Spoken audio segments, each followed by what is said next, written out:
and then we'll go from there. Awesome. Nice. I guess I should turn my computer on. Yep. You can do. We ready? Yeah. All right, I'm rolling. Okay. Here we go.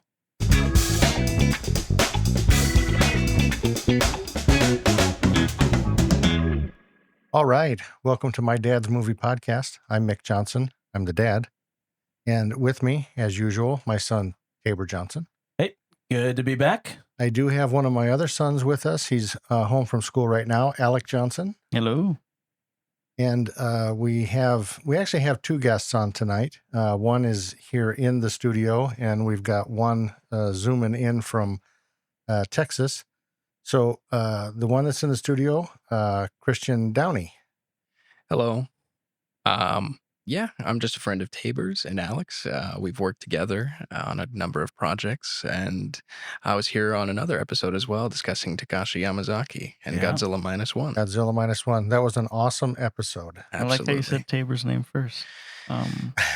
We'll talk about this later, Alex. Yeah, don't make a scene, okay? So then the other guest we've got on tonight, from Texas, Noah, and I'm not sure about the last name, Meskimen. Yes, that's actually right. Yes. Most people don't get it on the first try, so good for you. Right on. So what I know about you, Noah, is you're on Instagram. I think I found you yesterday and gave you a call. Right. You're a movie critic and movie reviewer. Is that correct? Yes.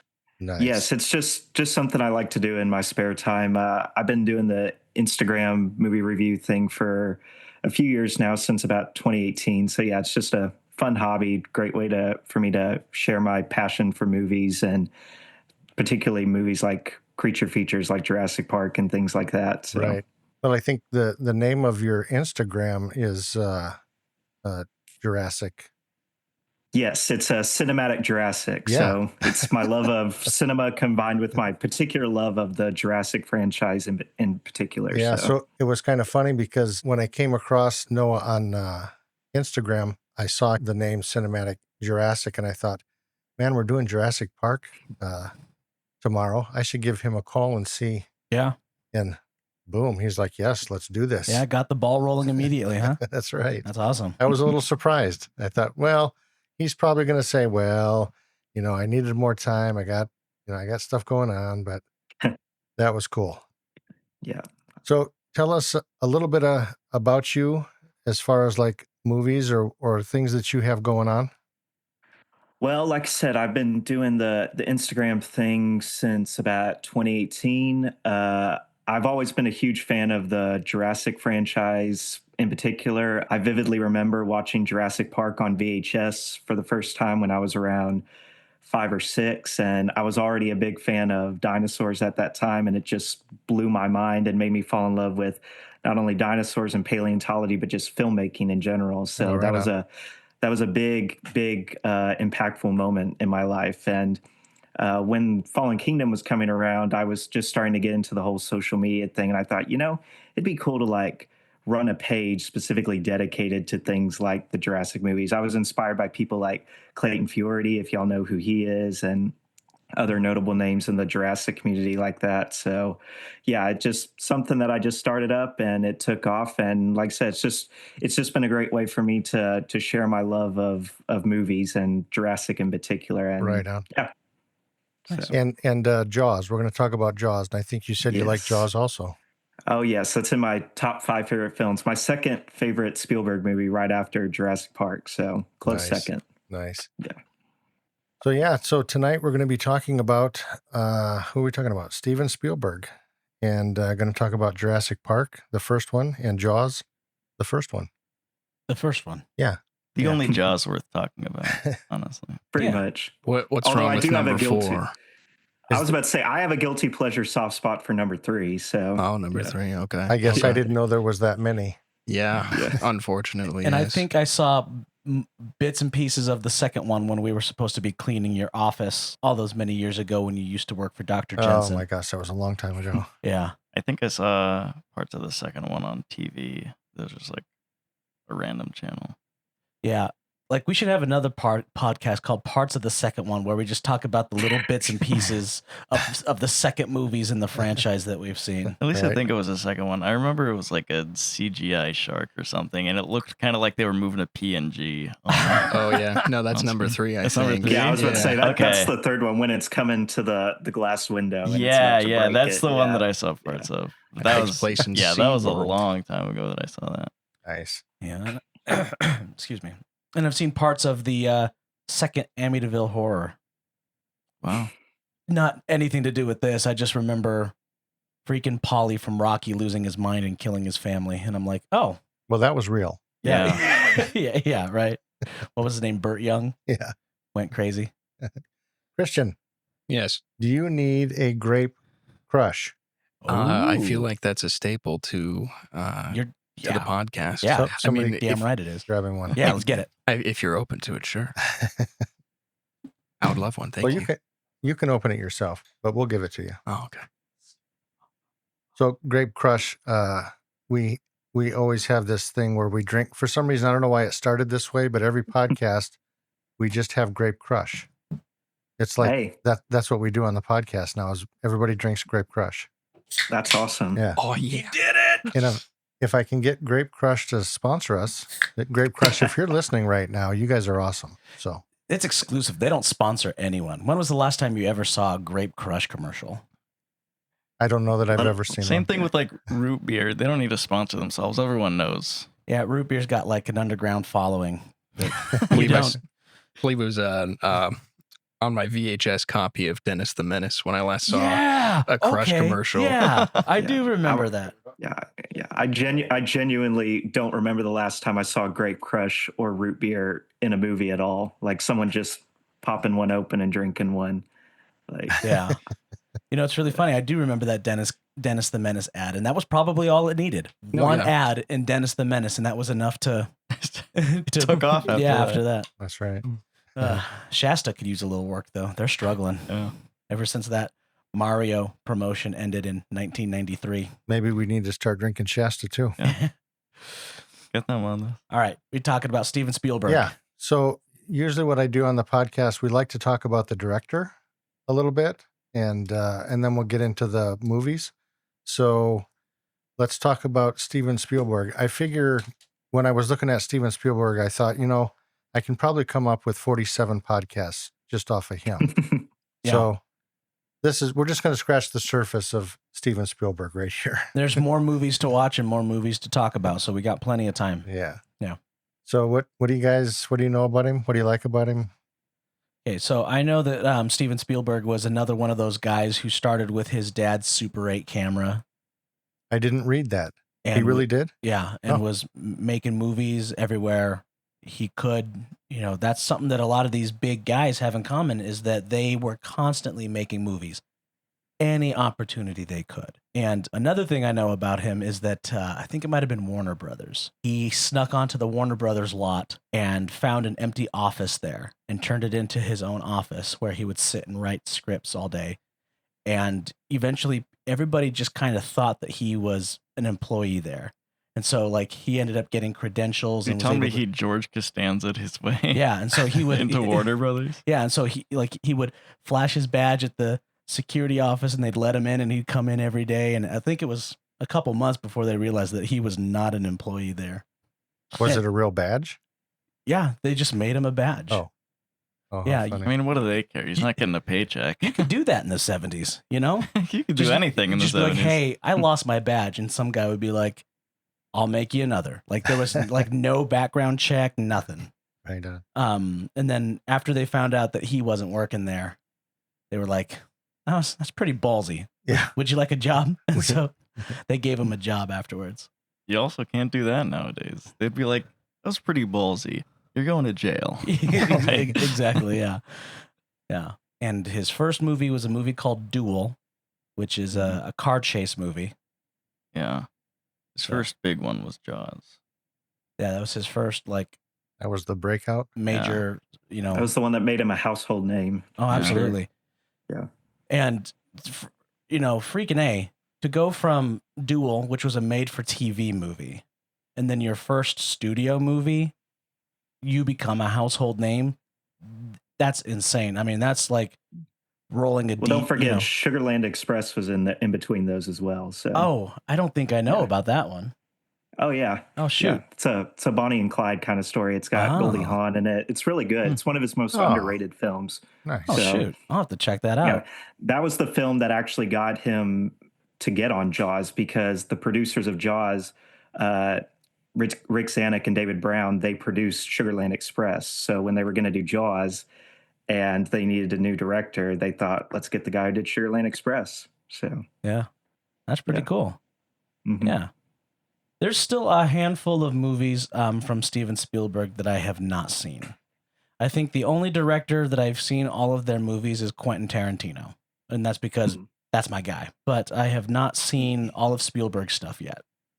I would definitely recommend checking that one out. It's a good one. I think I could count on all of our hands how many Spielberg movies I haven't seen. Yeah, probably. Not only because he has that many, but I just don't watch movies. Yeah, it's freaking weird. The guy who is going to film school doesn't watch movies. Yeah. Don't waste your time. What are you gonna do? What are you doing, man? I'm making movies. I have seen, as far as I know, 26 of his films. I need to recheck my letterbox. I've seen 26 of his movies. I think I've seen 26 films. Just in general. In general. Yeah. 2 of them would be Spielberg movies. The rest of them are other things. Yeah, it's 2 Spielberg movies. The rest are probably Edgar Wright. Yeah. So that's funny. I only have 19 listed. So 26. Huh. Oh. What are the missing 7 movies there? I don't know. I don't have it listed. Interesting. So I'm not sure. Amazing. Yeah, I've got a list of all the ones I've seen from him and then the ones that I haven't seen. So. Oh, nice. What haven't you seen?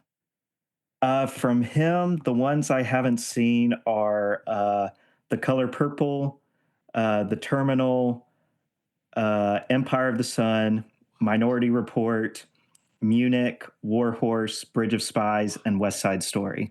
Hey, the rest I've seen. So nice. Yeah. I think I've seen all of those. You've seen all the ones I haven't seen. I've seen Minority Report, and I saw a reaction video to The Terminal. I did not know that was Steven Spielberg, but looking back on that, I was like, You've seen Empire of the Sun, right? Oh yeah, and Empire of the That's Sun, an which is an amazing movie. amazing movie. I love that. Little Christian Bale. Yeah. I thought you were going to say Little Christian Downey, and I was like, I don't remember Christian I was in being that one. Yeah. He was in it Well, too. now I'm curious which ones y'all haven't seen, since y'all seem to have seen the ones that I haven't seen. Have any of you seen War Horse? Yes, I love that movie. That's in my top 50 movies. It's so good. That You have a sounds top 50? Yeah. That sounds That's crazy. sarcastic. Okay, well, it wasn't. I'm sorry. Okay. I have a No, very it's- sarcastic tone when I speak. It's really an amazing movie. The main character is a horse, and they personify it like it's a person. I don't know how they do it. Like Spirit, Stallion of the Cimarron. But you had to say its full legal name. Yeah, like Spirit, but not using cartoon like graphics to make it have expression. It looks like a real horse. Interesting. Okay. Not a fan of horses, so I don't know if I'll see it. You probably won't like War Horse then. No, because when I saw it, I was like, oh, this is going to be like a horse girl movie, and I'm not going to enjoy this. And I saw it, and I was like, that was really good. No, it's for the horse girls and the guys that like war movies. Yeah, It brought them it's together. basically a mesh between the two. It's a war movie told from the point of view of a horse. Yeah. His stage name is Bo Jackman. Yeah, Bo Jackman. Is that what it is? You just combine BoJack Horseman and Hugh Jackman. Yeah. I made a new character today. Bo Jackman. Hugh Jack Horseman. Right.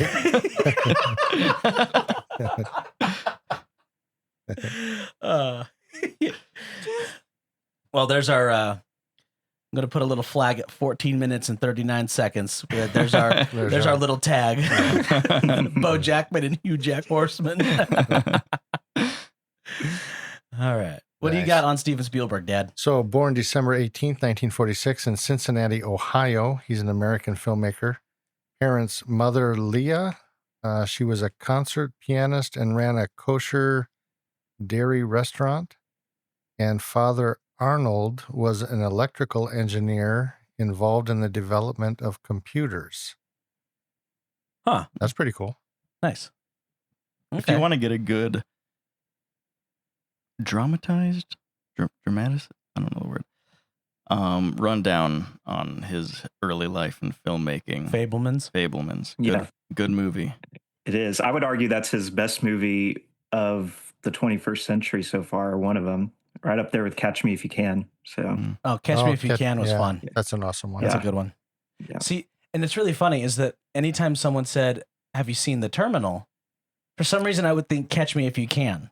I get those two. I get those two movies mixed up, and so now that I've seen both, Well, they both have Woody. what? that is true. Oh yeah. Tom Hanks. Tom Hanks. Well, and so clarify that. yeah, and please. so does Warhorse.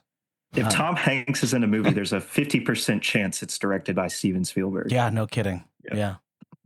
Yeah. He was the voice of the horse He was, in Warhorse. Yeah. We're gonna go back to that. Yeah. One thing that's fun about the Fabelmans is it's like pretty accurate to what his life was, except he gave himself a girlfriend that didn't exist in the movie, which is kind of funny. Interesting. Okay. Huh. And doesn't Eli Sunday play his dad? Paul Dano? Yes. Okay. Yeah, that's his name. The Riddler. Yeah. Everyone's like, all right, everyone name off your favorite Paul Dano movie or character. I don't know, something about watching him just get slapped around by Daniel Day-Lewis. Daniel Day-Lewis is just so satisfying to me, man. I just like repeat, you know. Is that My Left Foot? No. Did you see There Will Be Blood? Yes. Oh, man. Yeah, I've seen that a couple times. See, that's an interesting movie. That's a movie that I hated the first time I saw it because I thought it was the most boring thing I'd ever seen. And then I watched it again a second time as an adult. And, you know, I was just like, this is really freaking good. So. Yeah. I don't even know any other Paul Thomas Anderson movies. Oh, really? We'll talk about them later, I suppose. Yeah. So I have down that he is widely regarded as one of the greatest and most influential filmmakers in the history of cinema and highest grossing film director of all time. Mm-hmm. I'm assuming that's still accurate. It doesn't seem like he's slowed down at all. As far as I know, yes, it is. So, yeah, it's, you know, it's really weird. The nature of how things work. Someone has to be the best at something because, you know, there's the ceiling and then everyone else is underneath you. But just imagine being that person. Being the best. That's insane. Mm. And just such a high bar to try and clear. You know, it's like an athlete that sets a record that's just so much higher than the previous record. Right. That there's The just Usain Bolt of filmmaking. exactly that there's no way. Speaking of Usain Bolt, you know that picture of him smiling as he's crossing the finish line? I saw a video of Steven Spielberg the other day. It was like at a concert. And this camera is just dollying through the concert and just watching the concert, and everybody's looking at the concert. And as the dolly pans by, Steven Spielberg is facing the opposite way of the concert, and he's just checking out the camera as it goes by. He's like, oh, what do they got here? Smiling at Yeah, the look at camera. this equipment. Yeah. So Nice. I thought that was so funny. I saw that yesterday, I think, and I was like, oh, we're talking about him, you know, this weekend. So Right. that's great. You know what I didn't list, and I always do with every director? I always list their what makes them unique, their style. Yeah. And for some reason on Steven Spielberg, I did not put down what his style is. Like what do we see from him usually? Yeah. So a lot of his early stuff was very whimsical and, you know, fantastical. And they were talking about, I was researching this and they were saying how he takes situations that would be a horror movie in any other director's hands, but looks at it from the, you know, the subject, you know, like from awe, like just awestruck by all these things. Like E.T. should have been a horror movie, but it's not. It's a fantastical, whimsical adventure, and these kids should be afraid of this alien. Sure. and they become friends with the alien. And that's what a lot of his stuff was like in the early part of his career, was taking these huge, crazy things that would never happen in real life. It reminds me of Yeah, that Twitter post where someone said, "Me and my friends would have killed ET with a hammer." I'll tell you that much. Yeah. Yeah. Yeah, but it's even true with things like we're talking about here, Jaws and Jurassic Park. Like, even though any other director would have made them straight up horror movies, like I know when James Cameron was going to do Jurassic Park at one point, he said it would have just been aliens with dinosaurs. But when Spielberg does it, even though it's terrifying, you still feel a sense of awe and wonder with the shark or the dinosaurs. Like, he's just able to evoke that while also making you scared of it at the same time. Right. There's also these scary parts in that movie, but there's just as many parts where all the characters are setting aside that they're in total danger right now, and they just can't help but be amazed by what they're seeing. I noticed something this time around on my watch through that Dr. Ellie Statler, when she's helping the Triceratops, she's got tears streaming down her cheek. She's just so happy and so excited and just full of emotion. Right. That, of course she slips into doctor mode, but even then she's just overcome with emotion that she can't. Part of the brilliance of that scene is Spielberg, that was the first scene that the cast ever shot with the animatronic dinosaurs. That was the first time they had ever seen them. So when you see them in shock and awe, it's genuine because it looks so real to them. And that was genius of Spielberg, because he knew if that was the first scene they have with a dinosaur, the reaction's going to be genuine. Yeah. So, Yeah. It's like when the little kids see the One-Eye Willie ship in Goonies for the first time. Like, they hid the ship from them the entire time, and they wanted the scene where they see the ship for the first time is the scene where the kids actually see the ship for the first Right. time. No. And I think another piece of it, I kind of want to just jump in here really quickly, is that You jump in whenever you want. Thank you so much. I mean, outside of Tom Hanks, Steven Spielberg doesn't really hire A-list actors. I mean, Jeff Goldblum, he was known for The Fly, but other than that, I'm not sure he was well known for much else. In 1993, was he? No, he was kind of, Not really. a character actor. He took a character actor and turned him into a leading man. Jeff Goldblum was a leading man from here on out. He went from... He even starred in the sequel. Yep. Yeah. He went from character actor to leading man to meme. Yeah. There's only one other person who's made that jump, and that's Danny DeVito. I mean, Yeah. But yeah, Steven Spielberg, he casts, just normal people.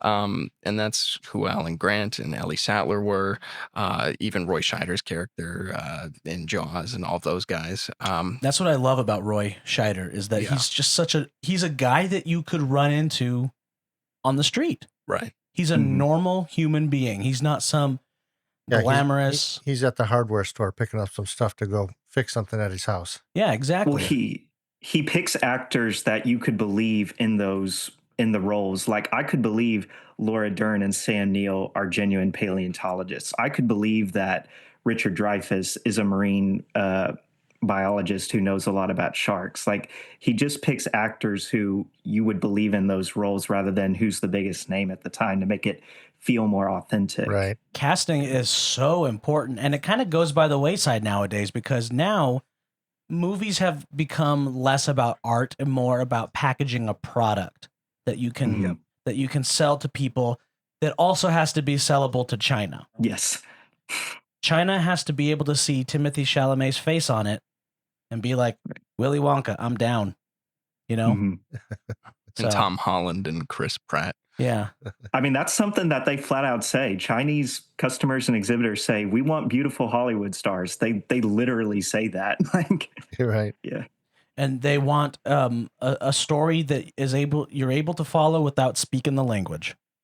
Yes. You can easily not know the language and watch Jurassic Park and understand what's going on. The only thing you're really missing out on is hold on to your butts. Yeah. Which classic line, by the way. I always forget that Sam Jackson is in this movie. He's so Yeah. subdued. Yeah. He's so. Well, and that was before he became a big star too, because that was before his breakout role with Pulp Fiction. So. Yeah. Oh, that's when he's getting ready to turn the park on. They're gonna Sorry? send them out in the car. Yeah. Right. Okay. Yeah. So Calm down, Christian. yeah. What happened over there? Nothing. Absolutely nothing. We're good. I missed the sidebar. We But can move forward. When I It's- edit this, I'm going to turn up your mic and find out what you said, just so you know. He said, I'm sorry, because you don't need to. All right. I'll explain it. We're all adults here. Christian assumed that Sam Jackson was sexually arousing the park. Oh, because he's turning on the park. Yeah. Let's get this park turned on. Okay. There we go. You're a grown adult, Christian. And you want to play grandpa. Yeah. Yeah. You have more about Spielberg, or we want to jump into Jurassic Park? Let's talk about a movie now. Yeah, Yeah. because I don't want to do too much about Spielberg all in one sitting. You don't want to give it all away? Yeah. Just want to Okay. say my favorite director of all time always will. Everyone's got their guy. You know, like I know you said Tarantino's your guy. Yeah.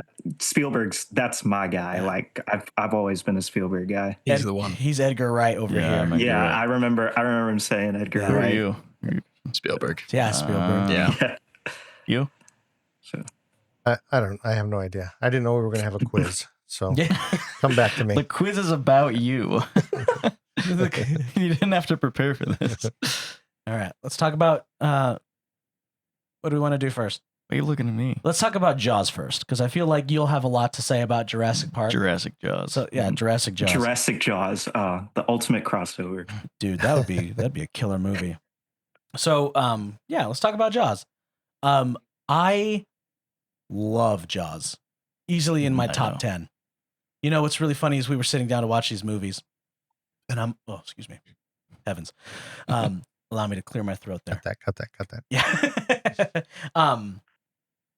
I am always excited to watch Jaws. If someone's like, let's watch Jaws, I'm like, yes, 100%, let's do it. I was not excited to watch Jurassic Park this time, which is weird Oh, because no. because it is like considered one of the greatest movies of all time. And for some reason, I was just, I don't know. My feelings ended up changing after I watched it, of course. Yeah. But I'm always excited to watch Jaws. I love the three main characters in that movie. Roy Scheider is incredible. I mean, Richard Dreyfuss is great in everything he does, but there's just something magical about Roy Scheider that he captures in Jaws that I don't think Roy Scheider captures in anything ever again. Yeah. You know, he continued to work afterwards. Yeah. But like, if I went around the horn, I don't think anyone could name another Roy Scheider movie. Jaws 2. Oh, you son of a... You weren't fast enough. Jaws 2. Yeah. Yeah. So he is in Jaws 2, but that was a contractual obligation. He Yeah. was forced to be in that. And he was not happy about it. Nope. Oh, really? He didn't want to be in it. No. They tried to get Richard Dreyfuss back, and he said no also.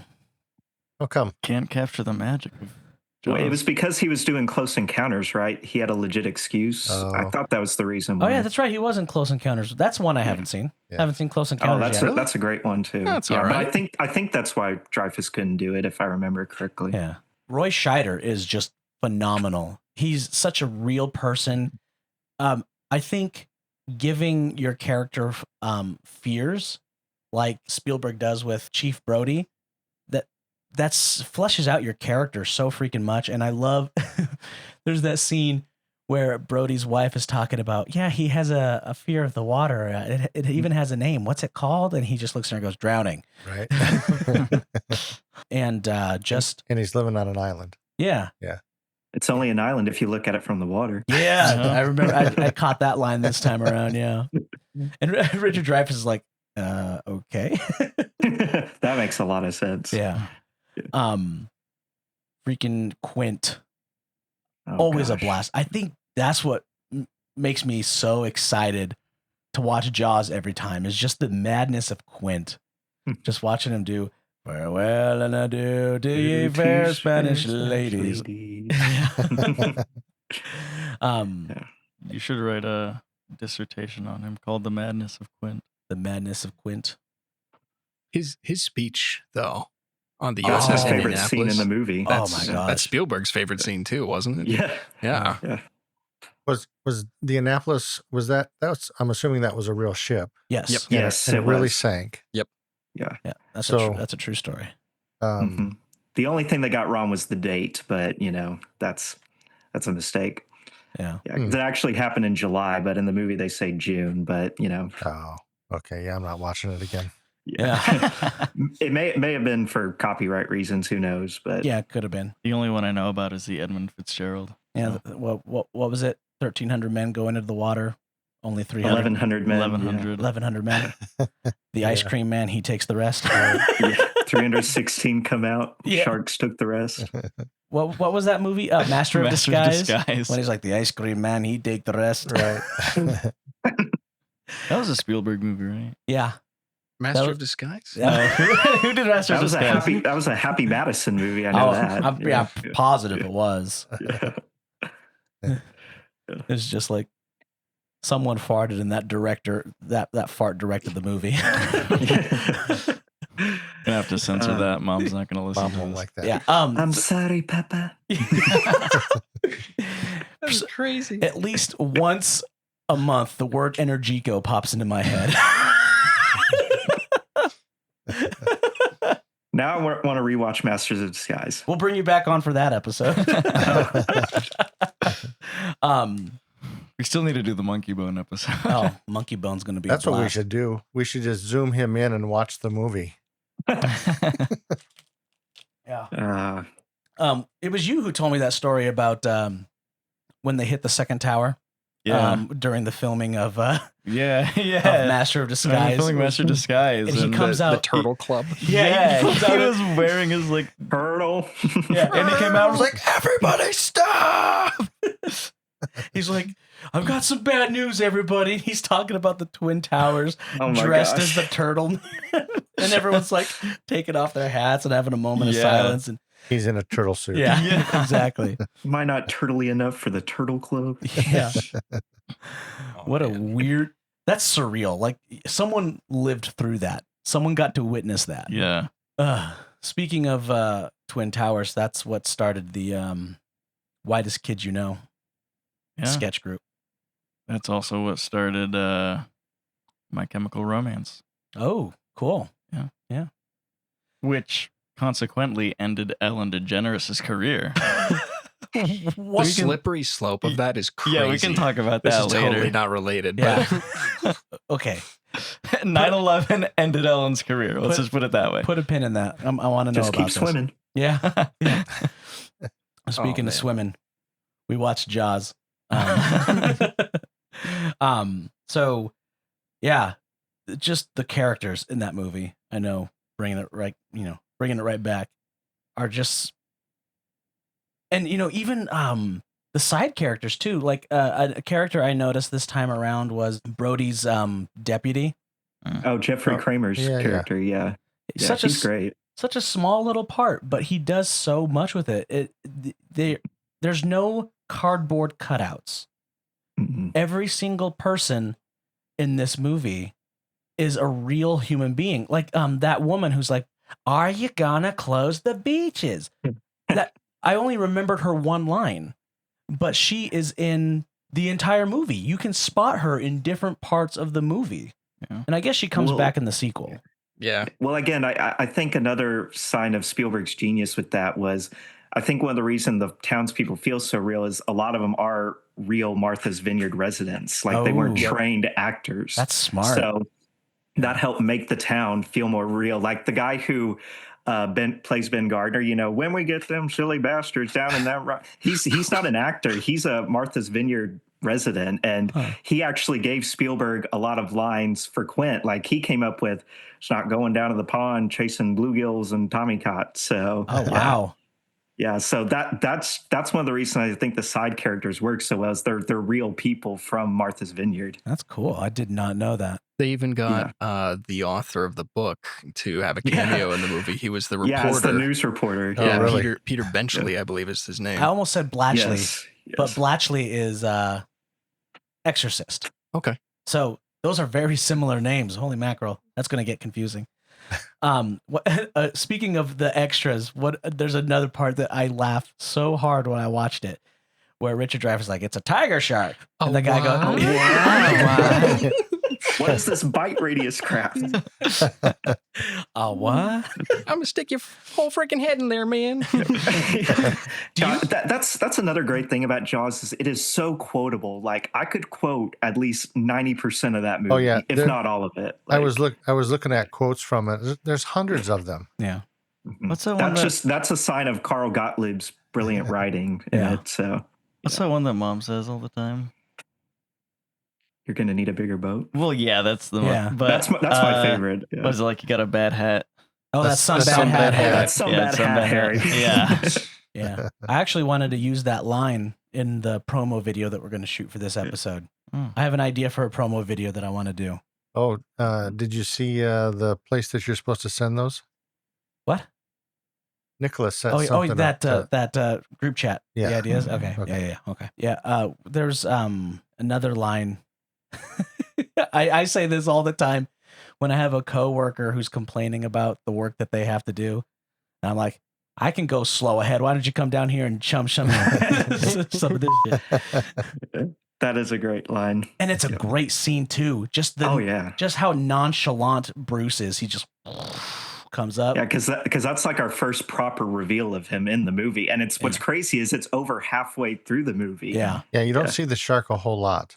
Yeah. It's mostly just people dealing with people. It's because the animatronics sucked. Yeah. Yeah. I read that it was horrible.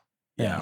I believe they said the shots we see of him in the movie are like the only good or usable shots they had. So, but there's also something about not revealing like monsters and things like that in movies that I think well, Bigfoot Falls. Yeah, that really heighten it. Like I know you're gonna not like this, but try me. The Blair Witch Project. You never see the witch. And if you did see the witch, I think that it would not be as scary as people say it is. Yeah. Well, another good example is, in the other movie we're talking about, the raptor pen scene in Jurassic Park when they take the cow down for feeding. We never actually see the raptors. We only hear them snarling and growling as they attack the cow, and it's brilliant. It works perfectly. I never thought about that scene until I watched Jaws and was doing research for Jaws, and I was like, "Oh, that's another Jaws scenario where we don't see the raptor, but what we're making up in our minds is." And of course, they had the technology. Like a Rorschach test. Yeah. Exactly. They had the technology to make that first scene with the raptors work, but they chose not to. It was about restraint. I was talking about Bigfoot Falls. We had that silly Bigfoot costume when we filmed it, but we hid Bigfoot in clever ways to make it look real. I don't think there's ever a spot in that short where he looks fake. Right, because there's not enough detail on it. So yeah. The only part where it might have been is when you see his wristwatch, but I had to color that out. Yeah, that was our problem with Goat Man. I don't want to talk about it, Alec. We showed him 24/7. Yeah. I need to see this just for the wristwatch now. Oh yeah. I colored it out in post, but before, like in the raw footage, he's got like these Bigfoot gloves and just this big white patch where his arm is exposed because the costume rode up when he was reaching out.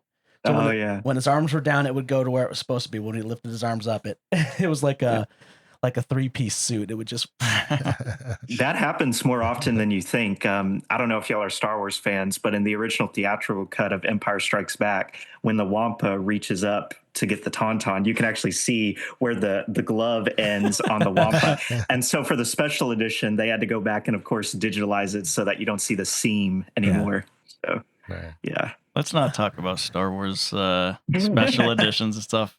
And I'm just thinking about McClunky, and I can't. McClunky. So I like the special edition, but what I'm talking about is the 1997 VHS Yeah. re-release. I think That was the first special edition. Not Yeah. the Disney Plus McClunky cut. Yeah, I think all the quality of life changes that they made on the 97 edition are good. I'd agree with that for the most, except for, of course, Greedo shooting first. But did he shoot first in the? oh yeah, in it was the there from the 97? very. It was there from the very beginning. Yeah. Yikes! For the really poor CGI Jabba the Hutt. Yeah, well, that didn't come till the 2004 one. Oh, it didn't? No.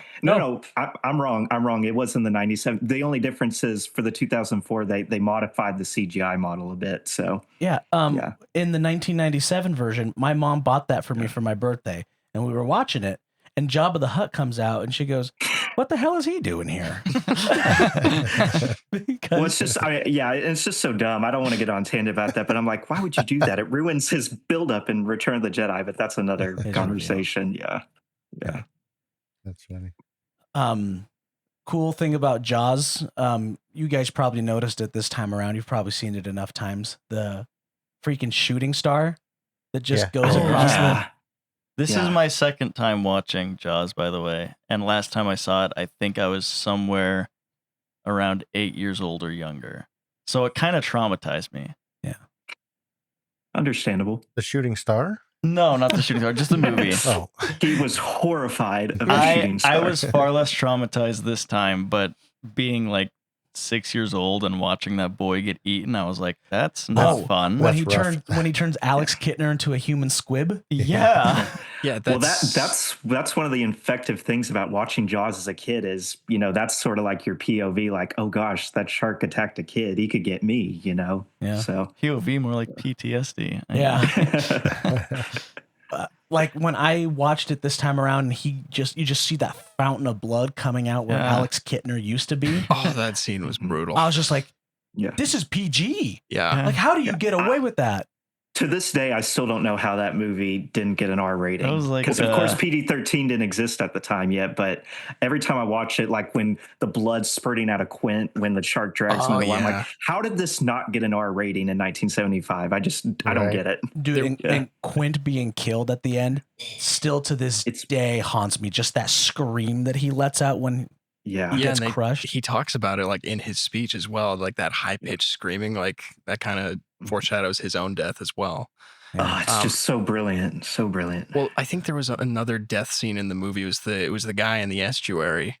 It was like, you guys okay over there? My brother Briar makes fun of that guy all the time, which is so mean because that guy just gets ripped to pieces. But anytime that guy he was trying to help him out. He was like, hole in the sheet, make it fast. You kids okay over there? And then every time my brother Briar's like, here it comes. Yeah. Well, I don't know if y'all know, but his death was actually supposed to be way more violent than what I was going to say. Yeah. Yeah. Because in an outtake, you can see, if you watch the making of it, the shark has him in his mouth and he's coming towards Brody's kid and he's like gurgling up blood and it's horrific. He grabs the kid as well. I think that's what puts him into shock. Yeah, because he was trying to like save the kid, like get him out of the way, and then the shark drags him underwater. So it's horrific. Yeah. That would have gotten an R rating for sure, I think. Yeah. That's insane. Gosh, I got to see some of we talk about deleted scenes. I think we talked about a deleted scene for Amadeus in the last episode. Did we? Yeah. And I was like, I got to go find those scenes. Yeah. Could you call it a deleted scene if it's like the director's cut? Yeah. There are some for Jaws on the Blu-ray, if y'all have it or not, I don't know. But there's a good selection of deleted scenes. There's a really funny one where there's this kid playing clarinet in a music shop and Quint's behind him and he's just trolling him the entire time. It's hilarious. Like, you're nothing. You're no talent. You're nothing. Yeah. Nice. Do we ever know what Quint is eating like the entire time? He's like eating crackers. Yeah. I've always wondered. Are those like saltines or something? Yeah, but there's nothing that makes you look more unhinged than just coming to a town meeting and just chewing on saltines. You see someone do that, dude, that guy, don't go near him. Yeah. Well, one of my favorite little moments is when he's nibbling on whatever it is, and then you hear the fishing rod starting to, it starts clicking, and he just looks at it like that. That's just so ominous and suspenseful. Yeah, I love that moment. The sound design in this movie is incredible. because Yeah. there's just times where, and also the music is great. We talk about the music all the time. That's one of the main things we talk about in this movie. But there, Composer John Williams. freaking amazing John Williams. But something that is not, maybe it is talked about, but maybe not as much, is when, you okay, Lemmy? Yeah. Okay, cool. Is when they choose not to use music. Yes. There's like a Yes, scene for where sure. the shark goes under the ship with the barrels, and then the music stops, and then you just hear the water. You just hear the water splashing up against the side of the boat, and it's incredible. Right. Yeah. There's times to play music, and there's times to sit in silence. And Well, another great one is the 4th of July sequence when we're looking from the POV of the shark with everyone underwater, kind of like we did in the Kittner scene. But the difference is the music isn't there that time, so it kind of plays because when you're seeing the POV of the shark, you expect to hear the music. So not to have it there kind of messes with your expectations a bit. That's a trick that they used in Friday the 13th, where you only hear the Friday the 13th theme music when it's actually the killer. And if you see a POV and there's no music, it's not the killer. It's somebody else. You're seeing somebody else's point of view.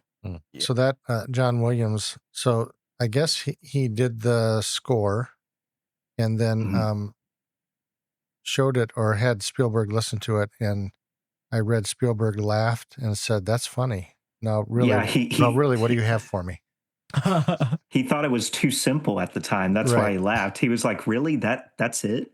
And then Williams played it for him again, and then again, and I think he said on like the 3rd or 4th time, that's when it finally clicked for him. Like, yeah, that's the theme for Jaws. But at the time, he just thought it was too simple. He was expecting something like really melodramatic and ominous, but yeah, it was just 2 simple notes. Yeah, what's John Williams thinking at that moment?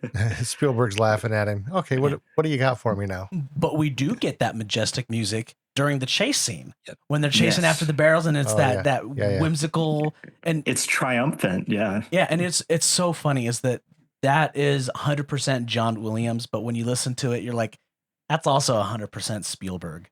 Like that music.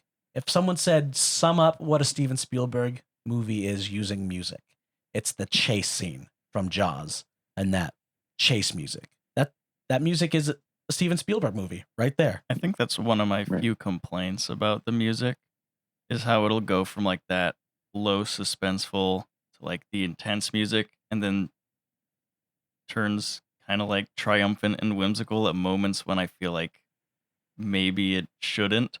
Like I understand when they're like when they have the upper hand or something like that, but they'll like get attacked and run to the other side of the boat and it'll just start playing like triumphant music. You're like, this is still an intense moment. Why'd the music switch up like that?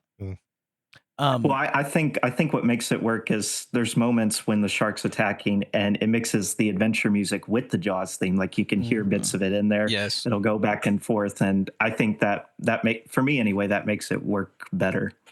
Another music moment that I loved is when the ship is sinking, and Roy Scheider is looking for anything he can to kill the shark, and then it does the quiet do do do do do do do do. It's just like one. I think it might be a clarinet, but it's the only instrument playing, and it's just like just that little bit of triumphant music, and it's like, oh, there's still hope because we're hearing that triumphant music, and it's quiet, but it's still there, and so there's just that little bit of hope. We might be able to come out of this just yet.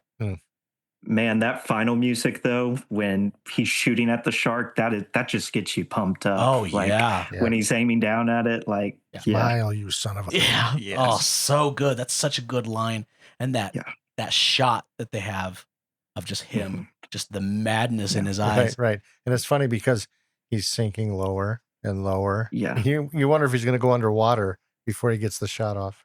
Yeah. Well, you know that Spielberg and Peter Benchley, the author of the novel, they actually fought over the ending because in the ending in the book, the shark basically just drowns, because it can't handle the weight of the barrels, and it's kind of lame.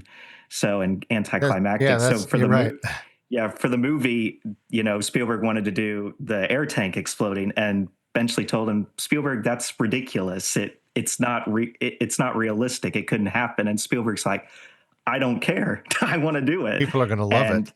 yeah, he basically said, they said, it doesn't matter if it's realistic or not. If the audience is with me for 2 hours, they will be with me for these final 3 minutes.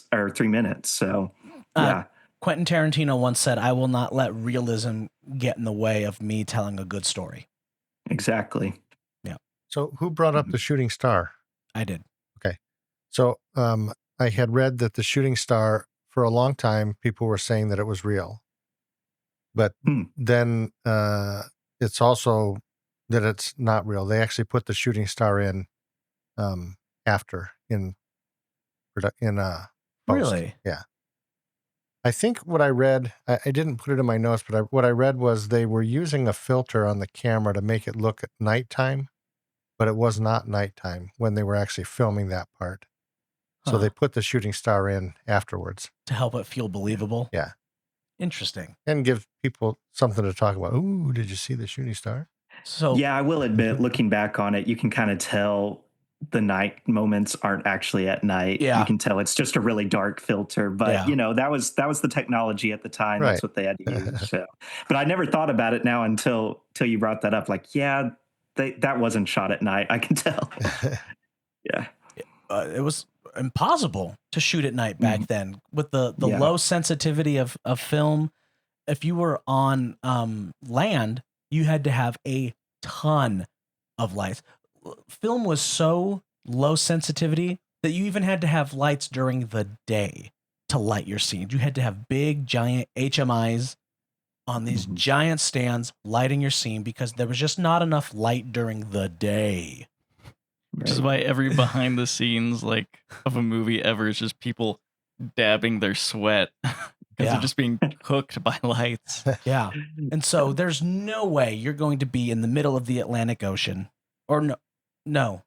Yeah, Atlantic, right? They're on the East Coast. Yeah. There's no way you're going to be in the middle of the Atlantic Ocean with giant HMIs trying to light your scene. You're going to have to do day for night. Right. Right. So, Alex Kintner sandwich. Yeah. You guys, I've heard that story. Yeah. Yeah. I thought that was hilarious. You want to explain it for the listeners? The mom, well, the lady that played the mom, Lee Fierro,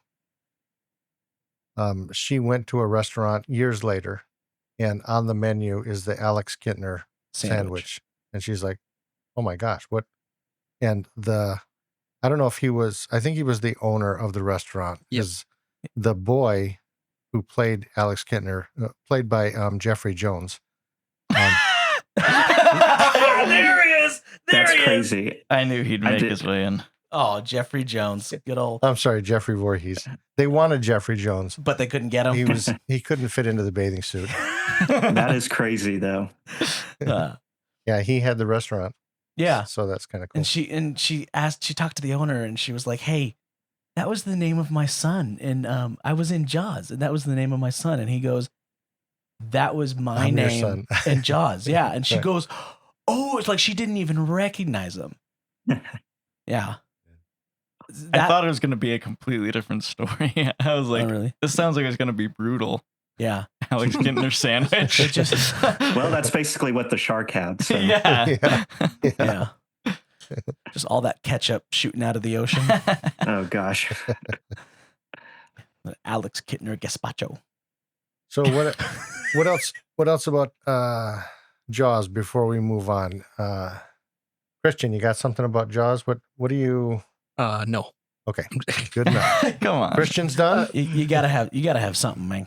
Oh man, I mean, I kind of wanted to talk about the animatronic, but I mean, like that kind of transitions into Jurassic Park with their animatronics and how much Well, better, let's do better that. those Talk are. about the animatronic on Jaws, because I read that there was just tons and tons of problems. Oh yeah, it with just it. never worked. Yeah, I think it sank at one point or something when they put it in the water, and it just something dropped like to the that. bottom. Yeah. Everyone was The waves are so violent on the animatronics at sea, and they even told them you can't shoot this on the ocean. Like it's just not practical. And Spielberg was like, watch me. I will shoot this on the ocean. And now anytime someone asks him if they have any advice for young filmmakers, he says, "Don't shoot on the ocean." And then they made Waterworld. Yeah, and then they made Oh Waterworld. gosh, Waterworld. But yeah, then he obviously went into Jurassic Park. He read the book and thought that was very good and wanted to make a movie out of it. Have you guys read the Jurassic Park book? No, who Oh wrote yes. Michael Crichton. it? Okay. I I've read checked it out from the library in like 6th grade and never read it. I've read it only about 500 times. Same. I yeah. don't read books because I don't want to ruin the movie. I don't read books because I don't like to read. I'm illiterate. I will tell y'all the book is really, really good. And it's in ways it's a bit different than the movie. It's definitely much more horror-esque for sure. Yeah. So Yes. the rights to Jurassic Park were optioned by Universal Studios before the novel was finished. Oh yeah, because Oh. they knew it was going to be a huge movie. There was an extreme bidding war over it. Like Fox, Warner, they all had their ideal director that they wanted to do it. Like Fox wanted James Cameron to do it. Warner, I think, wanted Tim Burton to do it, and of course, Universal wanted Spielberg to do it. So, Gosh, Tim Burton. just a freaking yeah, Velociraptor played by Johnny Depp. yeah. Could you imagine? But yeah, Comes out with Edward Scissorhands. Yeah, they just knew, just reading the manuscript, all of Hollywood knew this movie's going to be big. Yeah. So Johnny Depp and Alex Kittner have something in common. They have a sandwich named after him. No, Johnny Depp has a sandwich. that they're both human squibs. Human squibs. Yeah, I'll take the Johnny Depp sandwich. Comes with a side of cocaine. Oh, you're talking about how Universal got the rights. Yeah. Oh yeah. No, I'm pretty.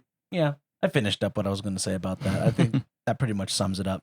Yeah, freaking Tim Burton Jurassic Park. That would have been weird. So yeah. How much animatronic was there really? Because I'm not sure as far as like Jaws, and then I'm not sure about Jurassic Park. Like how much was people in costumes or quite a bit, like literal animatronic type stuff?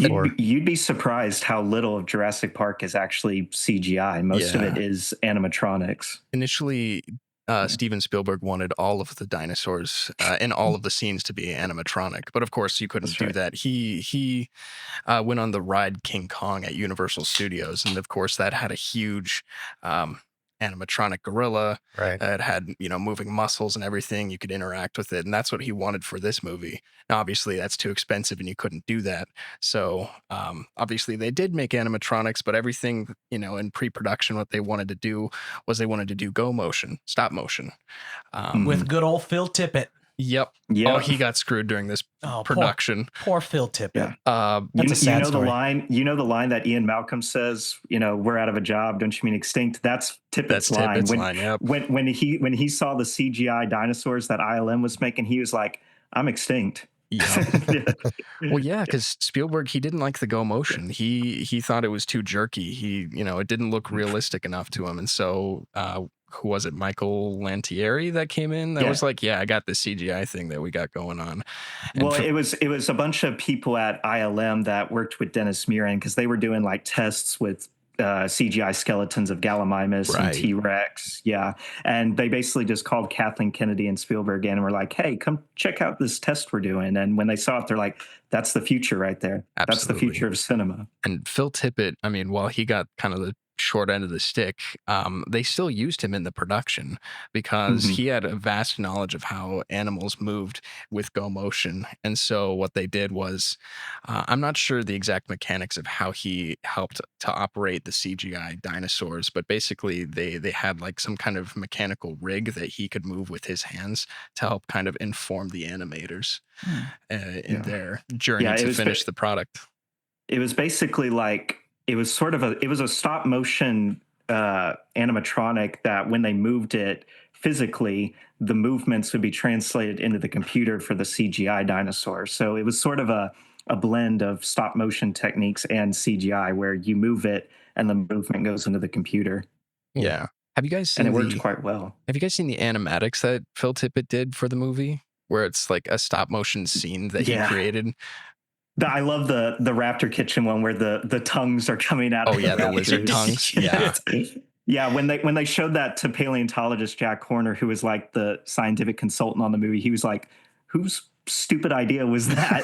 And Tippett said, "Mine, sir." And he's like, "No, they could never do that." He could not catch a break on that set. Yeah, well, because it was counterintuitive to what they were trying to do, which was to portray the dinosaurs more like birds, which we know are the descendants of dinosaurs. So to have the lizard tongues come out would have been counterintuitive to that. Right. Spoiler alert.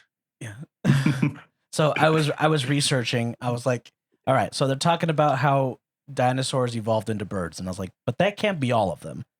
Like, what happened to the Stegosaurus? What happened to the Brachiosaurus? Those clearly aren't bird shaped. What did they evolve into? They turned into cows. They and went giraffes. extinct. Yeah. They basically went extinct because the ones that evolved from birds were the ones like raptors. That's why there's such a close connection between the birds and the raptors. So The bird-like dinosaurs were the only ones that were able to successfully adapt, and everything else died out. yes, theropods is what they're called. Basically, all two-legged meat-eating dinosaurs, theropods. Nice. So So I have a dinosaur story. do you? Are we going to I learn do. about how he went blind in his eye? So Yeah. no, it was not from a dinosaur. So I was up at Dutch Brothers one day, and I was there. I was there for this. I remember this. It's so funny. and sometimes dads, they just say stupid things for no reason. Especially as you've gotten older, yeah, you've so- gotten stupider. So the girl, thanks. Cut that. Okay. So the girl that was taking my order at the window, they ask questions. They're paid to ask, what are you doing? Where are you going? How you been? Blah, blah, blah. Where did you come from? Where did you go? Right. So I thought I'd put some of it back, and we're on our way to the Boise Zoo. They've got a baby pterodactyl there. It just came in, and it's really exciting stuff. And she said, "A what?" right. Perfect. So she wasn't on board right away, and she's like, "Are you serious?" And I'm like, "Absolutely, Boise Zoo, baby pterodactyl. It's the coolest thing. We're gonna go check it out." So then she turns around and she starts telling everybody Oh my gosh. in the Dutch Brothers, "Hey, there's a baby pterodactyl at the Boise Zoo." I'm like, "Oh, well, shoot. Okay." Dad waited until she embarrassed herself to say it. Just kidding. I was just joking. Not real. Dad peels out of the Dutch Bros. Cut that. So I will say that.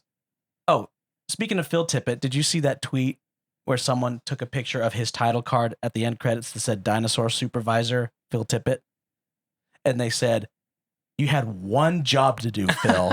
And then he commented on that tweet and said, "Well, to be fair, there was a lot of dinosaurs and it was a really hard job." He tried his best. It was a park full. It's in the name. Yeah. Yeah. So, but good news about Phil Tippett. He does have a happy ending. After he stopped dropping acid, he went to direct his own feature film called Mad God, which is a stop motion assault on the senses. Yes. You would not like it. No. But I think you would enjoy it for its filmmaking merit. This guy spent 30 years making this stop motion movie, Oh my gosh. and he was doing most of it by himself. And when people found out, dude, Phil's working on this thing that he's been working on for 30 years, and it's like not even close to done, a whole bunch of other stop motion artists jumped in to help get this thing off the ground and get it finished. I know people who take that long on their stop motion Lego YouTube videos. So Dude, stop motion's hard and it takes a long time. Are we It including does. stop motion in Goatman? Is that why it's taken so long?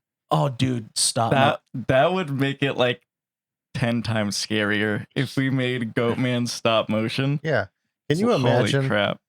posing Christian, taking a picture, reposing him, take a And with picture. every movement, you can hear his bones.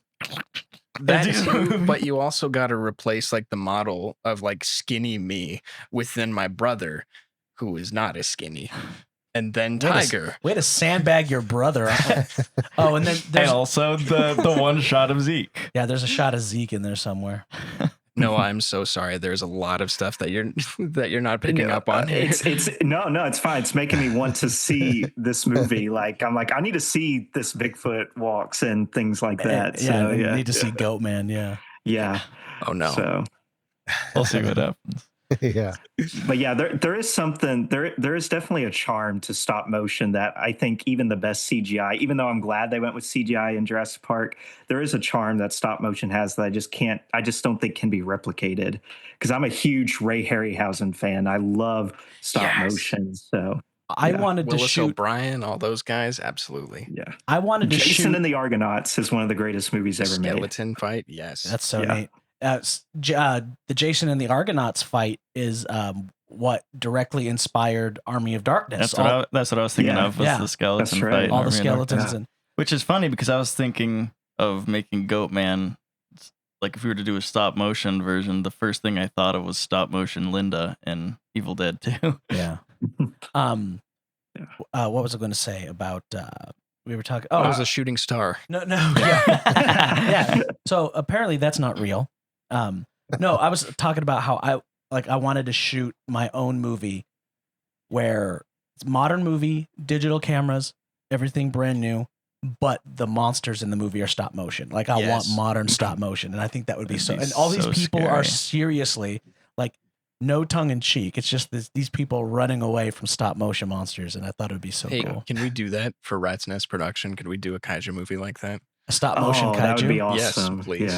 Yeah. I would invest in that. I mean, you're kind of like unsettled by stop motion, right? Or is it rotoscope? Yeah. movement? Stop motion and rotoscope. Rotoscope weirds me out, man. Roto animation is so. Well, that's the thing. scary. There is just something kind of creepy about stop motion. Like I think that Return to Oz is one of the most horrifying movies ever because of the stop motion in it. Yeah. It's frightening. It's the uncanny valley. Episode 4 of Smiling Friends, dude. The Halloween episode with the forest demon. My caveman brain sees something that looks slightly human, and I'm just like, hand me that rock. I'm gonna smash its head in. It was the AI before AI. There was something uncanny about that stop motion. Yeah. Hand me that rock. I'll smash its face in. Yeah. But it does make you wonder though, had they not done that, had Dennis Muren and ILM not done that CGI test and the movie had stuck with stop motion or go motion, I guess in this case, would cinema have changed as we know it? Because it makes you wonder if Jurassic Park hadn't been that breakthrough in technology, what would have been? It probably would have changed for the better. I hate to say it because, Jurassic Park is like my favorite movie of all time. However, same here. We're seeing all these, Marvel movies nowadays where it's all just CGI and green screen, and it's just such an over reliance on it that I just hate it. It feels like corporate schlock, in my opinion, and I just don't like seeing it. Speaking of hating to say things, I also hate to say this because as much of a breakthrough that Jurassic Park was, you don't have to continue with this line of thought. What really pushed it over the edge was Jar Jar Binks. Oh, okay. That was I know people hate on Jar Jar Binks, but without him, CGI wouldn't be what it is today. Well, to be fair, he was a breakthrough. He was the first CGI character, quote unquote character, in a live action movie, in a sense. So if you don't count Toy Story, which was fully CGI. So first CGI character in a live action movie. So, and it used like the earliest kind of stop motion, or excuse me, not stop motion, motion capture. Mm-hmm. Yeah. Good old Jar Jar Binks. And I would like to point out that computer technology for filmmaking has not gotten worse. It's gotten better. The problem is that they're rushing these projects and the staff is completely overworked. Are they rushing or dragging? Also, there are a lot of... Not quite my tempo. Yeah, there are a lot of very ambitious projects. Yes. The more technology advances, the more we can do with it. So we think we have to push it to do that thing that it can now do. And then we just overload ourselves with trying to make things bigger and better. And the way to go about it is to wait 6 presidents and then have James Cameron release another movie. Yeah. Well, I think one of the reasons the CGI in Jurassic Park does hold up so well 30 plus years later is the fact that, you know, it was in a way the first to do this. There had been movies like Terminator 2 and Abyss, but this was the first to do like full CGI creatures, like living, breathing things. And because of that, they were allowed to experiment and didn't feel the need to have a rush deadline to get that done, because this was kind of unprecedented for the time. So they could make it look as good as it needed to, because they didn't have anything to base it on really beforehand. So they were like, we've got to make this look as good as possible. Yeah. But also they were also piggybacking off of the animatronics and the puppets, and the CGI was supplementary. It was added here and there, and it was not the only thing. Like, it's all CGI dinosaurs now in these new Jurassic Parks. Oh my God, yeah. You know, when I saw Jurassic World Rebirth, I didn't see one single animatronic use in that movie. That was so disappointing, wasn't it? Except for the dead Parasaurolophus. But outside of that, there was not one animatronic. And I liked the movie, but I was just bummed that there weren't more animatronics used. And you know, the top, that's a sentence you don't hear quite often. The dead Parasaurolophus. I'm a nerd when it comes to my dinosaurs. So yeah. And at the top of the podcast, don't drink that. Why? I'm just kidding. I want to stay hydrated. I'm on creatine. Had a boy. Yeah, there you go. He's bulking. All right, this is the bodybuilding podcast now. We're switching gears here. Huge jacked horseman. He's coming back. We're switching gears here and getting on gear. Yeah, here. speaking of gear, Anabolic steroids. Yeah, steroids are fun. Cut that. Oh, at the top of the podcast, I was saying how I was not excited to watch Jurassic Park. And then I watched Jurassic Park and I had a great time. And then I remembered why I was not excited to watch Jurassic Park. Because I had the sour taste in my mouth from all of these sequels that have been coming out, most of which I haven't even seen. It's just that, like, when a franchise becomes about the money rather than about the art, that's why Jaws 1 is a classic and the rest are, you know, horror movies. It's because it was, when you're writing an up-and-coming director and you're writing a movie, you are putting everything into this movie and there's nothing left on the table. It is all going into this movie. And then the studios end up seeing dollar signs and they're like, all right, let's get Spielberg back. Okay, he said no. Okay, well, what's your name, kid? Jim? All right, we need you to write Jaws 2. And they hurry and they get it rushed into production as quickly as possible.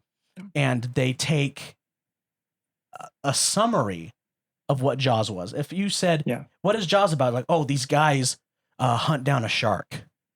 And they take the summary and they turn that into the sequel.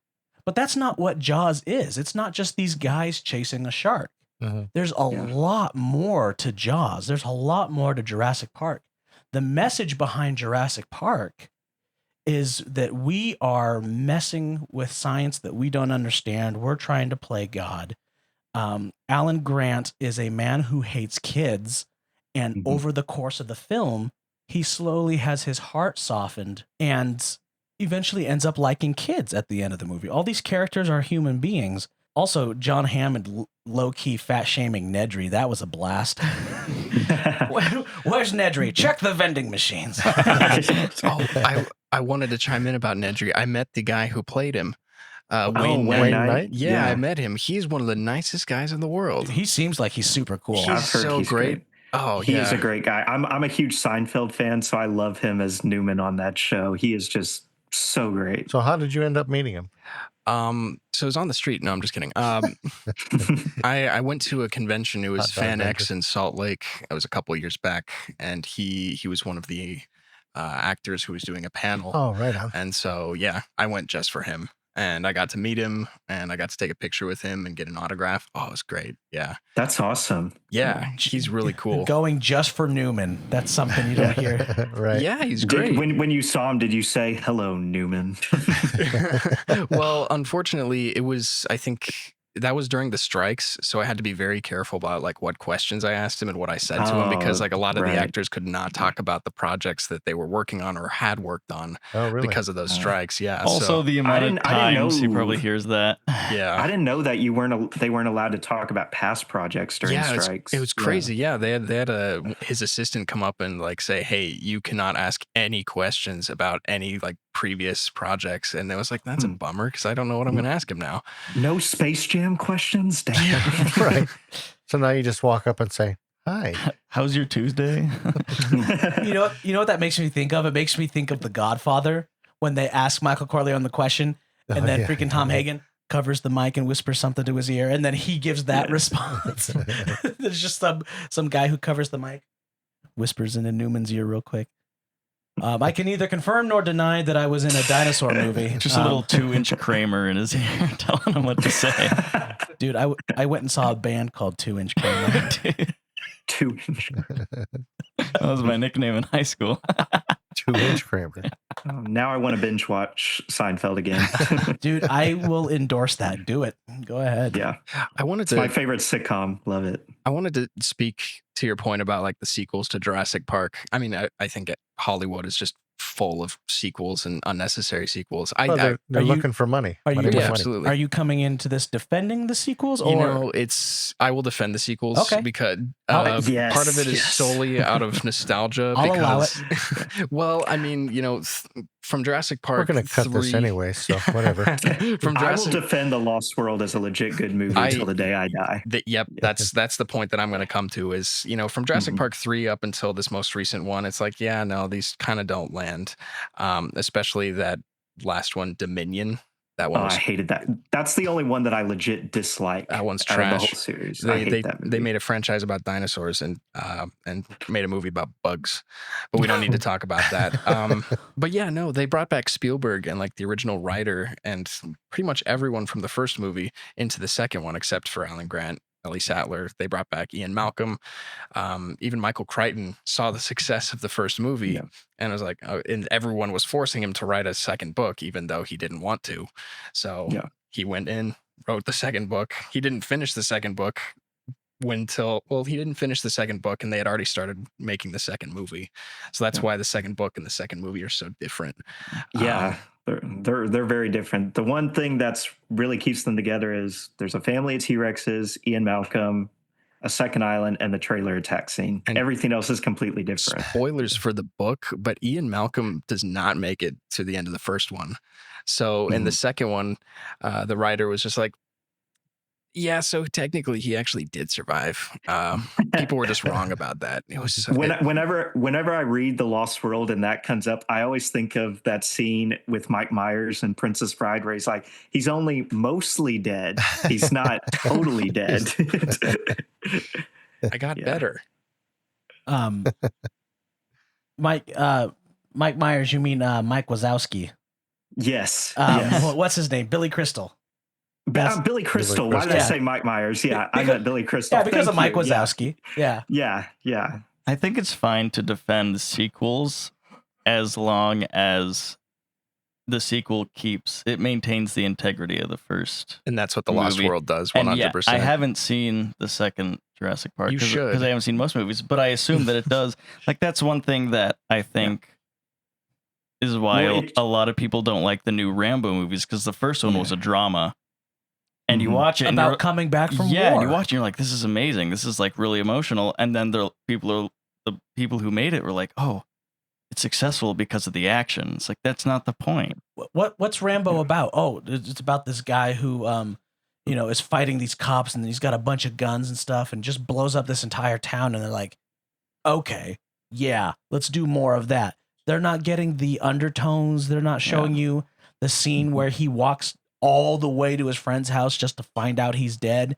That monologue at the end of the movie where he's sitting on the floor crying. Yeah. Like you never see tears come from his eyes again in any of the Rambo movies. Well, that's definitely a benefit that The Lost World has, is the fact that Spielberg came back. And because of that, it has that Spielbergian magic, that almost indescribable magic that none of the other sequels really have. And I would go as far as to say that The Lost World is probably, okay, don't hate me on this, but is one of Spielberg's, better movies. I would argue it's his most underrated movie. Yep. Yeah. Nice. People will criticize the. Have you guys seen? Okay, you haven't, Alec Tabor. I haven't seen a movie. You haven't seen a movie. Seen which one? The Lost World, the second one. I saw it once, and I also had a glow in the dark Jurassic Park watch from Burger King. Okay. Oh yeah, I remember those. Yeah, Yeah, I've seen it also. You've seen it? the watch. Did you also? Yeah. Did you also? I have the watch. People will Yeah, criticize it because of the Godzilla scene at the end where the T-Rex goes on a rampage on the mainland. love that. There's nothing wrong with that. Yeah. You're also a huge Godzilla I love fan. Godzilla. So. Yeah. Godzilla's one of my favorite things. So when people are like, yeah, it goes Godzilla, that's so wrong. I'm like, that goes Godzilla. That's so Well, right. and I've never understood why people complain about it is because the whole movie is about getting dinosaurs Back to the off-site mainland. to me, it only made sense that the movie would end that way. So I don't know why so many people complain about it. I don't know either, man. Did you know that Yeah. the dinosaur at the end of the second Jurassic Park, The T-Rex. yeah, the T-Rex, the way that they made the roar for it is they took a leather glove and put it on an upright base, slid it across the strings. Noah, can you confirm this? I think what you're thinking of is that's for Godzilla. Yeah, I know. Yeah, for Godzilla. Yeah. I was just hoping Yeah. that Oh, okay. I was Yeah. picking up on it, but I was like, I don't know if But- this is sarcasm or not. So I had to fall for back the- on Noah for that one. For the T-Rex, the main sound they actually used was a baby elephant shriek, believe it or not, combined with some low gator growls and things like that. But the main sound of the iconic T-Rex roar is actually a baby elephant scream. So That's funny. Yeah. mhm. So Gary we- Rydstrom, amazing sound designer. Yeah. I can't wait till we find out that the sound of all these dinosaurs are way more lame than we think they are. They When- are. It's Oh, gonna totally ruin your perception of the dinosaurs. Nuh-uh. I will jump in here and say nuh-uh. They have confirmed that what Parasaurolophus sounds like, and it sounds wonderful. You should take a look at it. They're going to do that 3D recreation of their voice box, and they're That's- going to blow air through it, and it's going to go. The Yeah, it's gonna do the Velociraptor same is- thing, the like the Velociraptor mummy. is- The Velociraptor is basically like a high dolphin screech, and Yeah. the rattling of the frill on the Dilophosaurus, the one that spits on Nedry, is a rattlesnake combined with I think it's a howler monkey. So yeah, some interesting Nice. sounds were used, and of course the Brachiosaurus has like beautiful whale songs and things like that. I want to get one of those 3D voice boxes, but it's going to go, Grace! Great!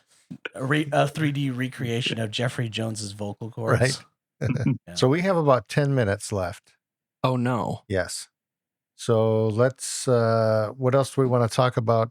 One thing I forgot, I always like to find out what other actors were thought about for movies. And Oh, I forgot to yeah. do it with Jaws, but so this Wait, one, I'm reading this. There's no way that the T-Rex was supposed to be played by Jeffrey Jones. yes. Yeah. There were some interesting names for both of these movies, like Harrison Ford, mhm. Yeah. Jim Yeah. Carrey as Ian Malcolm. Jim Carrey. Yeah. I thought, man, Yeah. that would have been an interesting. I think he could have done it. Maybe not in 93, but in 97. Wait a Yeah. minute. Here's one for Jaws that I think would have been great. Jeff Bridges was considered for Matt Hooper. Oh, A that would have young been Jeff great. Bridges. Hang on. Yeah. Let me look. Oh, and Oh, Tom yeah. I do have Jeff Bridges. You're right. Yep. and Tom And I Holland think- and Zendaya as Tim and Lex Murphy. Yeah. Yeah. They would have been great. I think Timothy Bottoms was someone considered for Quint, who I think would have been a really good Quint. So, I think isn't- I yeah. think that Bottom's name is Timothy Chalamet. Yeah. Sterling Hayden's another one that was considered for Quint, who would have been good. Oh, Right. Sterling Hayden. I love Yeah. him. He Yeah. was a police captain in The Godfather. Oh, Spielberg okay. Spielberg said he had a very Ahab quality about him, and that's why He he wanted does. him. So yeah, And my understanding about him is that he's got this gruff, rough, mean exterior, but he is one of the nicest guys you ever could meet back then. Renee Zellweger for Dr. Sattler. And that I didn't even know about that you one. know That's what crazy. they were shooting at the time? I think it was the same time. Was Bridget Jones's Diary? Texas Chainsaw 4. Oh, Ooh. with Matthew McConaughey. Yeah, and Renee Zellweger. He likes that one. Whoever is editing this episode, do me a huge favor, and I want you to find the soundbite of Matthew McConaughey jumping out of the window and rolling onto the front of the car. And I want you to play that in 3, 2, 1, go. Sick. Thank you. man. That was perfect. All right, that sounded all so right. good. That's one of those movies that you hold up the absolute cinema Martin Scorsese, this Texas Chainsaw Massacre for. That's on my list of movies where the movie is bad, but the villain is great. Because Matthew McConaughey Just does. losing his mind, just Yeah. going insane. Yeah, I just always think of that. He's almost like, Yeah, he's got the shotgun. And just imagine being Matthew McConaughey and just going on this Hollywood witch hunt and finding every copy of this movie and burning it. So everybody knows, man. Yeah, because he was like, this movie's never going to get released. And then he did Dazed and Confused, right? Yeah. And then that came out and like launched him. And he was like, man, I hope they never release that movie. And then 2 years later, they released it. They were just like, hey, listen, Matthew McConaughey's a bankable star. We have this thing on the shelf. It's been collecting dust. Give us a little bit of extra money and we'll write off this guy's it name. took them 8 years from when they filmed it to when they put it out, or 6 years. That's madness, dude. That's absolute madness. Texas Chainsaw 4? Yeah. That's crazy. I didn't even know that. I didn't know it was, I thought it was shot in the 90s. Like, yeah. Development hell forever. Yeah. A long time. Is it released in what, 96? 94? 94? I thought it was 94. It's somewhere around there. It was all the stop We- motion. They had to put the stop Yeah. motion in there, and then they had to add the shooting star in post. Yeah. Shooting star. They take Every a long movie time. now Shooting needs to have a stars take a shooting long star time. in it. So, Remind me to find out if that's what Renee Zellweger was doing at the time. Sure. Okay. So, because Jurassic Park is one of Christian's favorites and Noah's favorites, for you two, what makes why? What is it about it that makes it one of your absolute favorite? Yeah. Well, I would say, my immediate one-word answer would be dinosaurs. Okay. So well, you have 'Cause they autism. remind, Yes. they remind you. I was going to say there's 2 branches of autism, dinosaurs and trains. I am, as someone who is autistic, I can tell you that is true. You're on We the either dinosaurs. Yes, We have the I cool happen to fall on the autism. dinosaurs on So- this, but I do have friends who are on the train side. Is I just that happen what to they be were? on the They trying to dinosaur capture both sides of autism when they made that PBS show Yes. Dinosaur Train? Oh, Yes. wow. Well, my autistic brain latched onto the Land Before Time movies. That Oh. I just couldn't get enough of those. Like, yeah, but it is true. I don't know why, but for autistic boys in particular, we either seem to like trains or dinosaurs. I don't know why. Well, dinosaurs, yeah. I mean, I watched the movie growing up a lot. So, I mean, there's that connection, that special connection that I have to it. But then, of course... Because your brother's the Godzilla guy, and that's probably where that came from, right? Oh, yeah. All of my interest came from my brother wanted to watch Godzilla. My brother wanted to watch Jurassic Park and everything. And then I just kind of caught on to it. He moved on to other things and bigger Trains. things. Trains, yes. Yeah. Trains. I stayed with And you dinosaurs and, stayed there. Godzilla. Yeah. He became 'cause- autistic. Yeah, because there's nothing to move up to after dinosaurs and Godzilla. So, Right. and then, as I got older, I just had a, bigger appreciation for like the filmmaking and the writing that went into it. I still love all of the other sequels. People will hate it, but I will never. So yeah. Right on. Yeah. So, who's your favorite character My favorite character? for the Jurassic Park? What Oh. character is just like, oh man, that's Ian the Malcolm. greatest? I love all of them. I would hate to, say a favorite, but I think Robert Muldoon. Oh, he's fun. Yes. He's a badass. They should yeah. all be destroyed. Yes, I love that guy. I Mhm. don't think he died. I think he's still alive. Well, he and did survive in the novel. he survived in the novel. and he survived in the Topps comics that came out Yeah. after the movie. Not many people know about that, but before The Lost World was a thing, there was an unofficial comic sequel to Jeez. Jurassic Park, and Robert Muldoon survived Are we- somehow. Are we talking favorite characters throughout the whole franchise or just the Just, movie? Yeah. just this movie we're Okay, talking I about. could- Muldoon's shrieks of death in this movie Yeah. got me. I was like, dude, that's Yes. Quint. Just him Yeah, I mean- screaming at the top of his lungs. Yeah. He gets mauled alive, basically, and it's Yeah. horrific. Yeah. Yeah. Yeah. Then that scene where Statler's like, if we run, we can make it. And he goes, no, we can't. can't. Right. Because we're being hunted. Clever Yeah. girl. Yeah. Yeah. Nice. How about you, Dawn? Favorite character? Well, favorite character, definitely Ian Malcolm. Yeah. I'm a huge Yeah. Jeff Goldblum guy in general. He's one of my favorite actors, and Ian Malcolm as a character, I just love him. I love his mannerisms. I love his philosophy. I mean, that scene where he's debating with Hammond over the ethics of genetic engineering and the safety of the park, that's one of the best scenes in cinema, as Right. far as I'm concerned, right up there with Quint's speech in Jaws. Like, he's just a great character, and I love him even more in The Lost World, when he's the main lead. So I just, Ian Malcolm's such a great character. Definitely my favorite. But Alan Grant's a close second because he made me want to be a paleontologist growing up. I Right love on. Grant. Yeah. So, what else? We got anything else, or we want to grade them? I think we're ready to rate these movies, huh? Hmm. We So- have a really good rating system when we grade our movies. No, we it's like don't. really, really good. Yeah. It's Can, We can, s- well Can- thought out. can Noah and I critique your grade when you put it out? Can we give you some feedback afterwards, or is it just that's You the grade? can. and We that's control it? the editing, but you can. Yeah, you can. Amazing. Starting with Jaws. Let's start with Jaws. Let's rate Jaws. Okay. Jaws. We're going to rate this movie out of 0 to 10 Spanish ladies. Oh, okay. All right. Wow. I give Jaws. 10 Spanish ladies is good. Yes. Okay. I give 10 Spanish ladies to Jaws. This is a 10 Spanish lady movie. Oh. I second that. Yep. 10 out of 10. A masterpiece. One of the greatest movies ever made. Yep. One of my top Okay. 5 favorites. Yep. Person? Yeah, I'd say 10 as well. I don't got Wow. any. Yeah, I don't got any That's crazy. critiques for it at all. You're the holdout. I'm worried about what you're going to say. I'd give it like 3. No, I'm just kidding. I'll say like 8.4 Spanish ladies. And and maybe a what? throw that in there as well. What is an extra 2 Spanish ladies? Is So that it? makes it 10. Is Yes. that the conversion? Yeah. Yes. That makes it 10.4 actually. Exactly.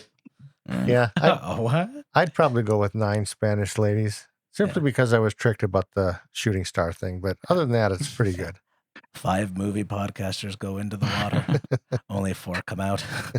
The The ice cream man, you take the rest. All right. Let's rate prehistoric Jurassic. Jaws. And let's rate it out of Wait, what was that from? The That's helicopter Ian ride. Malcolm's laugh. Yeah. when they're on the So you two helicopter. dig up dinosaurs? You'll have to excuse Dr. Malcolm. He suffers from a deplorable excessive personality. Now it's no Amadeus laugh, but it'll Yeah. do. Is there is there going to be any dinosaurs on this dinosaur tour? No, there's going to be dinosaurs. Dino DNA. Dude, I was thinking about that guy this watch through. Why is he the only man who says dinosaur? Yeah. And the thing is, I was remembering that because when I always think about when I hear the word dinosaur, I think about when we were at Universal Studios and they would play that video while you were there, and I would tune out the entire thing except for dinosaur.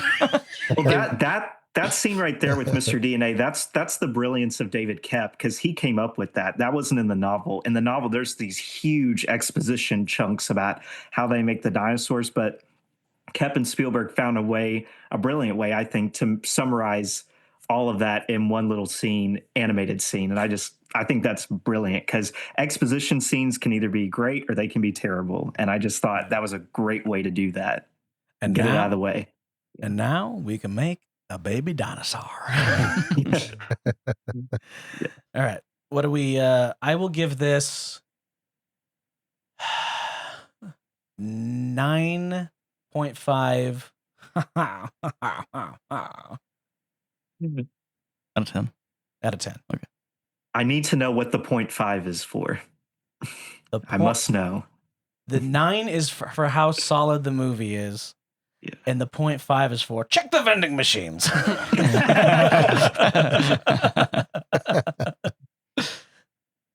All right. That's fair. Okay. I'd say 65 million. Is that how was long gonna say, ago is the it dinosaurs possible- were alive? Yeah. 65 million years in the making. Yep. It's on the poster, dog. I don't look One at of the the- poster and So- analyze That's every one word. of the greatest taglines ever. It's So like yeah. 65 million years in the making. 65 million out of 10 is Christians. Yeah. Mhm.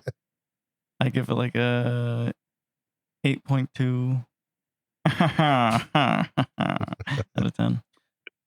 Okay. Listen, it's not my flavor of autism. I'm sorry. I wasn't That's- criticizing your thing. I was just doing a raptor impression. Sorry. Oh, okay. I was stimming. He's a trained man.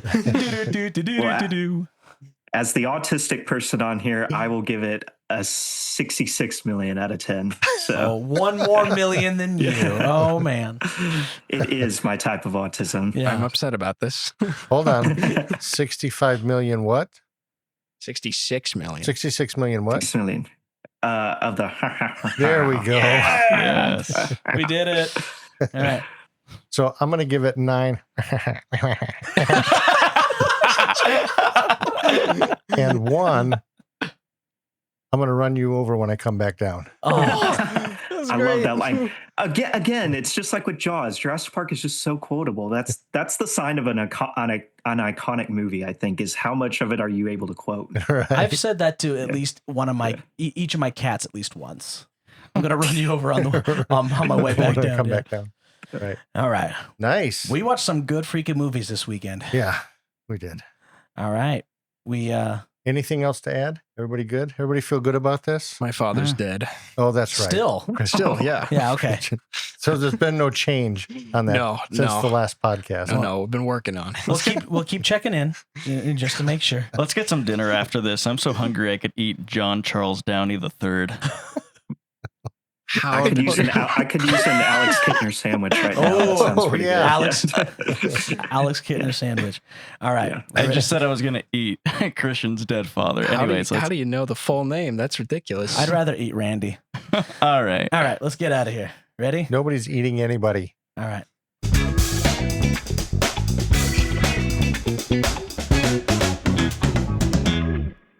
And we're gone.